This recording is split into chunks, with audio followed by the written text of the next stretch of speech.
In April of 1764, the Sugar Act was passed into Parliament, creating a 3-cent tax on sugar. The act resulted in very little profit for England and many protests that were inspired by James Otis and Samuel Adams. The Stamp Act of 1765 directly taxed the colonies by requiring any newspapers, legal documents, diplomas, etc. to be stamped before sold. This required the colonists to purchase stamps. The purpose of the tax was to help repay war debts, but would be repealed about a year later. The Townsend Acts of 1767 were taxes created to raise money for governors and judges in the colonies so they would remain loyal to the crown. The Tea Act was yet another tax which further stirred the anger of colonists, eventually leading to the Boston Tea Party. Towards the end of the war, the colonies started to build up a massive pile of debt. This resulted in the U.S. being a nation built on debt, which is still obvious today.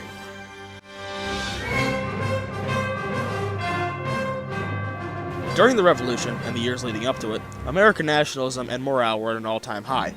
Many riots and protests occurred as a result of the many British taxes imposed on the colonists. The Sons of Liberty got into a fight with the Redcoats, which led to the Battle of Golden Hill, and eventually the Boston Massacre, where British soldiers killed 5 people and injured 6 others. The incident was made out to be cruel and unprecedented murder by the local papers, when in fact the protesters began throwing objects at the soldiers and used continued physical violence against them. On the 11th of February, 1768, James Otis and Samuel Adams's circular letter was sent out to colonial officials protesting the passing of the Townsend Acts. In 1773, the Tea Act was passed, creating a heavy tax on tea. In response to this, protesters dressed as Native Americans and dumped barrels of tea into the Boston Harbor in the infamous event known as the Boston Tea Party. On September 21st, 1776, the Great Fire of New York happened, just over 2 months following the signing of the Declaration of Independence. The fire burned down 25% of the city of New York and spread fast because of dry conditions, despite killing very few people. The British had taken control of the area, so it was believed that the British had intentionally set the fire, when in reality, the fire was just a very, very bad accident.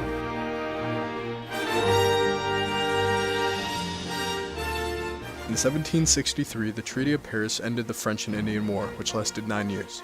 The war showcased the North American portion of the 7 Years' War. It pitted the English colonies against New France in disputes over territories in Ohio. Later that year, the Proclamation of 1763 was passed prohibiting western expansion of the colonies. The Quartering Act passed in 1765 required colonists to house and shelter any troops if necessary. Of course, colonists felt this was an invasion of their privacy and was not of their concern. This led to violent protests by groups including the Sons of Liberty. The Coercive Acts, known in America as the Intolerable Acts, were made as a punishment for the colonists directly because of the Boston Tea Party. After successfully beating the English in the Revolutionary War, the Declaration of Independence was put into effect on July 4, 1776, which declared the 13 colonies independent sovereign states.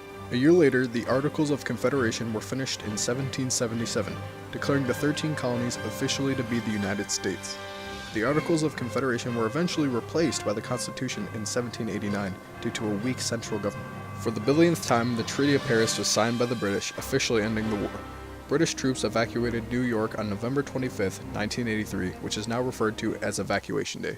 So come on!